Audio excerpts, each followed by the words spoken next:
kompetensi apa yang menurut Pak Iwan dibutuhkan oleh Indonesia saat ini, Pak? Baik, terima kasih. Assalamualaikum warahmatullahi wabarakatuh. Selamat pagi. Pagi. Apa kabar Bapak Ibu?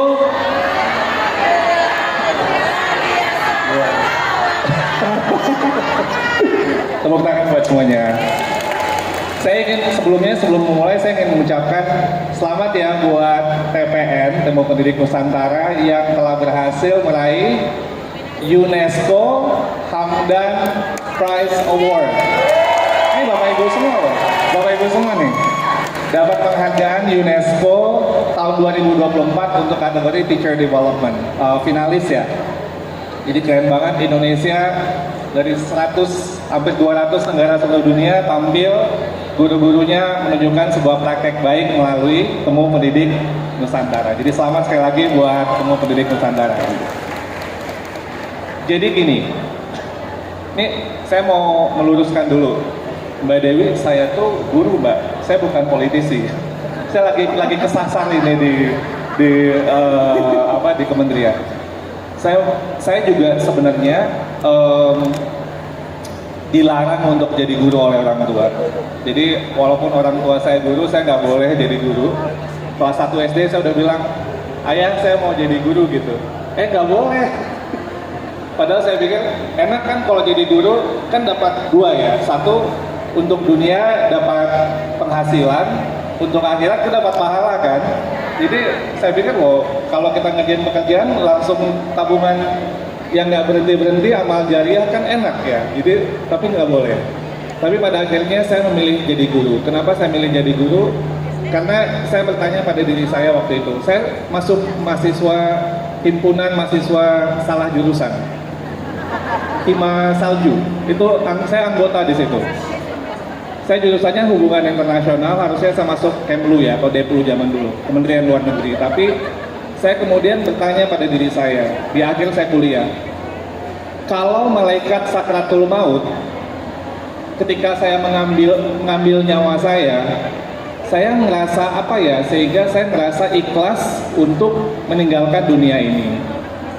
Dan waktu itu saya berpikir, oh kalau gitu saya nggak mau jadi orang kaya, terkenal, saya ingin jadi orang yang bahagia. Dan bahagia itu saya temukan ketika menjadi guru. Jadi saya ingin hidup bahagia dan mati bahagia. Itu sebuah perenungan waktu saya akhirnya memilih jadi guru. Dan pertama kali saya jadi guru, saya yakin Allah itu akan nggak sia-sia, pasti ada pintu rezeki. Walaupun saya memulai karir saya sebagai guru dengan pendapatan hanya Rp64.000 sebulan, dan saya harus ngajar kesana kemari supaya saya dapat penghasilan untuk modal mau nikah. Karena cuma 64.000 Bapak Ibu, nggak akan cukup pada waktu itu ya, tahun 97, 98. Jadi saya memilih jadi guru, tapi saya yakin Tuhan tidak akan sia-sia. Dan menjadi guru itu ternyata bagi saya yang terpenting itu adalah begini. Ketika saya sadar bahwa tidak mudah jadi guru, saya harus belajar. Dan saya merasa bahwa, dan saya tidak ingin jadi PNS ya, itu juga yang kedua. Saya ingin jadi guru, tapi saya nggak mau jadi PNS. Jadi mau nggak mau, saya harus bergerak di ruang yang bukan yang nyaman gitu ya. Saya harus menjadi guru yang nggak biasa-biasa. Jadi saya harus belajar tuh nggak pernah berhenti. Dan mungkin itu yang akhirnya membawa saya pada perjalanan pendidikan saya. Itu semua karena saya pengen jadi guru yang lebih baik. Saya ingin lebih dapat ilmunya, sehingga saya kemudian menjadi perjalanan karir saya. Dan ini lagi kesasar Bapak Ibu, lagi kesasar ini. Menjadi dirjen ini saya nggak pernah ngebayangin. Tapi bagi saya, ketika dalam sebuah pengambil kebijakan itu harus bisa merasakan bagaimana kebijakannya itu sampai di ruang kelas. Jadi harus bisa membayangkan untuk sampai bagaimana anak-anak kita bisa dilayani dengan sebaik-baiknya oleh sekolah, termasuk kepala sekolah dan guru-gurunya. Jika ditanya kompetensi apa yang perlu dimiliki, jawabannya bisa banyak. Tapi saya ingin titip 3 hal. Ini sederhana Bapak Ibu, 3 hal saja. sebenarnya ini sudah sering sekali Bapak Ibu pasti ingat. Tapi menurut saya ada 3 hal yang diamanatkan oleh Bapak Pendidikan kita Ki Hajar Dewantoro. Ingarso Sumtulodo.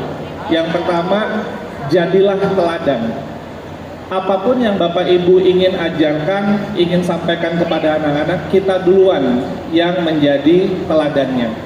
Itu sebenarnya kunci dari yang disampaikan oleh Bapak Ki Hajar Dewantoro. Jadilah teladan. Bidang apapun, bidang sains, bidang sosial, dalam penguasaan ilmu, dalam praktek, dalam nilai-nilai, kita menjadi yang teladan. Itu adalah kontrak sosial kita sebagai seorang guru atau yang bergerak di bidang pendidikan. Yang kedua, Ing Madio Mangunkarso. Menurut Ki Hajar, jadi guru itu jadilah orang yang menguatkan semangat, orang yang membangkitkan kemauan. Janganlah jadi orang yang melemahkan semangat atau melemahkan kemauan. Jadi apapun kondisinya, dan ini disampaikan oleh Ki Hajar waktu zaman penjajahan Belanda, bukan zaman orang sudah merdeka. Ini tahun 22. Kita masih dijajah, tapi beliau bilang, Ing Madio Mangunkarso, kita sebagai orang pendidik yang bergerak di bidang pendidikan, bangkitkan semangat, kuatkan kemauan, bukan sebaliknya. Jadi apapun kondisi kita, jadilah orang-orang yang selalu untuk membangkitkan semangat. Dan yang terakhir, Tuturi Handayani. Tuturi Handayani ini esensinya adalah lesatkan anak-anak kita menjadi manusia-manusia yang merdeka. Jadi bukan mendorong dari belakang maksudnya, tapi itu adalah ilustrasi dari Ki Hajar yang menyampaikan bahwa guru itu harus kemudian membentuk manusia-manusia yang merdeka, manusia-manusia yang berdaya, manusia-manusia yang mandiri, sehingga mereka kemudian tumbuh kembang menjadi warga negara nasional Indonesia dan dunia yang bisa berkontribusi dengan baik untuk kemanusiaan. Jadi jadilah teladan, jadilah orang yang membangkitkan semangat, dan doronglah anak-anak kita untuk menjadi manusia-manusia yang merdeka dan manusia-manusia yang mandiri. Itu 3 hal yang menurut saya perlu dimiliki oleh kita semua sesuai dengan filosofi dari Ki Hajar Dewantoro. Luar biasa. Boleh tepuk